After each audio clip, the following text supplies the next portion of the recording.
always wanted to be foster parents to sibling sets. We went on a little break after our previous 2 foster children went home, and we went to St. Louis to have some family fun, get away for a little bit. And while we were there at the St. Louis Zoo, they called us with a placement for June. They didn't know anything about her, didn't know her age, anything about her. They just said that they needed a placement, and we knew that we were supposed to take sibling groups, but I felt like God was telling us that we should take her. It was really strange because we were so adamant about taking sibling sets, but yet we both felt so strong about driving 6 hours back home as fast as we could to meet this little girl we knew nothing about. We called when we got to the state line, and they told us that she had went to sleep and we would have to come pick her up in the morning. And it was just really hard just to go to sleep that night.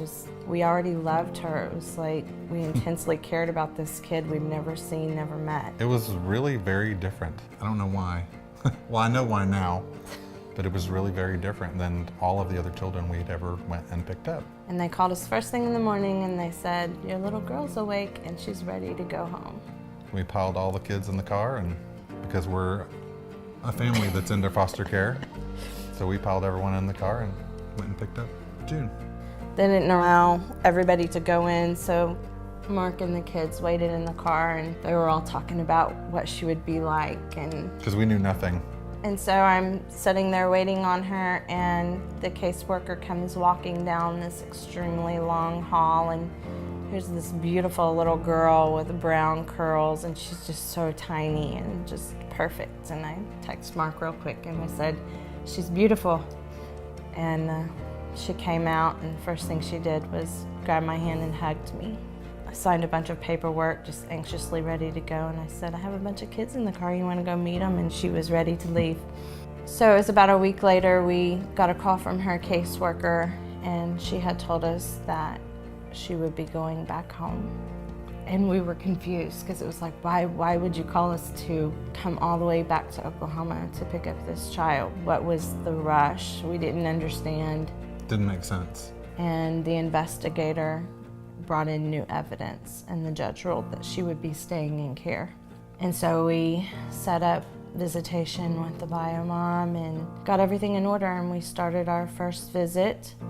And at the first visit was the first time that I met the bio mom, and she walked in extremely pregnant. And right then I knew that's why. That's when we knew. Yeah. Sibling set. And we weren't told anything about the baby that she was carrying, no due date, no gender, nothing. We just were asked, if you want this baby as a placement, you can. And so we said yes immediately. So we continued visits for about a month, and then at one visit, the bio mom didn't show up. And later that night, I found out that she had went into labor. And so I contacted her and asked her if she would like me to bring June up for a visit at the hospital so she could see her new brother and have visitation there, and she said yes. So I loaded her up and we went up to the hospital, and the day was not exactly what we had thought it would be. It was time to leave, and the mom was crying, and I sat down and I hugged her and told her that I would take care of him and her and love them like she would. And she told me that she knew I would. And that's where the fun began. We had a little police escort out of the hospital, and home we came. So here I came home in my same jeans I went into the hospital with this brand new baby, and all the emotions, and arrived home to a house full of friends and running around crazy trying to get everything ready for him, and realized that I didn't have any soap or paper towels, and they all wanted to touch this baby. So I had a friend run to town for me. He was precious. He was so beautiful, and June just loved him. So now we find ourselves with a sibling set, which it's ironic that we got there, and it's amazing how God put it all together, because here we are in St. Louis. They call about one child, which we don't think we're supposed to take one, because we know that God had laid it on our hearts for siblings. and then how it all unfolds. It's just amazing how God is and how he works his plan. It wasn't too long after that that we found that parental rights were going to be terminated and the kids would be being placed for adoption, which we knew that is not something we wanted to do. We didn't feel that God had led us there at all. We felt foster care was our calling. We definitely felt we were to be in foster care. So we started praying for God's leading for the Kids Forever family. Shortly after that, I was holding Evan and rocking him, and it was just extremely hard to think that he wasn't going to be with us. And I heard God speak to me clearly that they would be our children. But I didn't know how to wrap my mind around the plans that we already made for them and the adoption, but God revealed all that. And then we found out Zane was coming. that was shocking. How we were gonna do this, and three more kids, and I called Mark and he was so calm. Can you believe it? She's just asking me, what are we gonna do? What are we gonna do? And I said, you know we're gonna take him, right? And I think I got mad. How could you say that? Another one. I think I even hung up on you. You did. So Zane's on his way, and the case is being held up, waiting on him. And we continue the daily life of visitations and therapy and house visits. And during one of June's therapy sessions, it got quite intense, and she got really emotional, and she blurted out in the middle of therapy, "I just want to live with you forever." And I swooped her up and held her. And after therapy, I called Mark and I told him, I said, "I hope you're okay with this, because I just agreed to adopt her." So now here we are, we find ourselves in this position where we know God has specifically spoken about adoption. Xander's taken the liberty of telling June, sure, you can live here forever. And we've got this baby 3 out there we know nothing about. We didn't know if he was a boy or a girl, and so we just decided we would call it Peanut. And we know Mom's getting close to bringing him into the world, and then he's gone. She's gone. And it was just, it was horrible feeling, because we really knew where God was leading us, and that bond of... And we created a bond. This was our child at this point, and prayed for him and loved him and prepared for him. And we knew that it was heading towards termination, and that adoption was going to happen. And so we had been so mentally preparing ourselves and our hearts for that. And our kids. And we just felt loss. We felt this horrible loss of not knowing where he was at. She was gone. Yeah. She had family in Kansas, and I called the investigators and caseworkers, and they found him.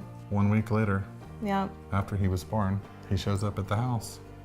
They call us and say we're on our way, and he shows up, and we all run outside like a big mob. He's beautiful, looks just like his brother. The investigator said she called him Peanut, and it just hit me that That's what we have been calling that's him. what we have been calling him, and that God had this all planned and all worked out. So here we are with 7 kids in the house. And it's crazy. You throw all of life on top of everything that you do when you're raising your kids, and you add in a year of court dates and therapy sessions and trauma and homeschooling and just all the stress that comes with being a foster to adopt parent and working with DHS. And so that year was insanely stressful leading up to court. Court was extremely hard because we had always fostered and helped parents or grandparents get their kids back and helped them be moms and showed them how to love on their children. But this was different. We were going to have to stand up in court, or I was going to have to stand up in court and say why they shouldn't be parents. And that was extremely hard. And so jury ruled that Parental rights would be terminated. They would be terminated. and we celebrated for about 5 seconds. Yeah, we're like, awesome. Then we got a call that the bio parents were appealing. And so here we go again for another year. The appeals process, that can't take long. 1 year. And 1 year. so I got a text from our worker, and she said the termination was upheld and that we could move towards adoption. And I immediately called her back. You text me this information. But 1,296 days later, we're adopting. We're adopting. So one Sunday we come home from church and June asks me if she can get a new name. And I'm like, okay, why do you want a new name? And so she starts telling me that at church they were learning about Paul and how he got a new name. So we were like, yeah, you can get a new name. And so we christened her with Rylan Faith Lene Norris, and the boys with Evan James Allen Norris and Zane Edward Allen Norris. And that would be their adoptive forever names.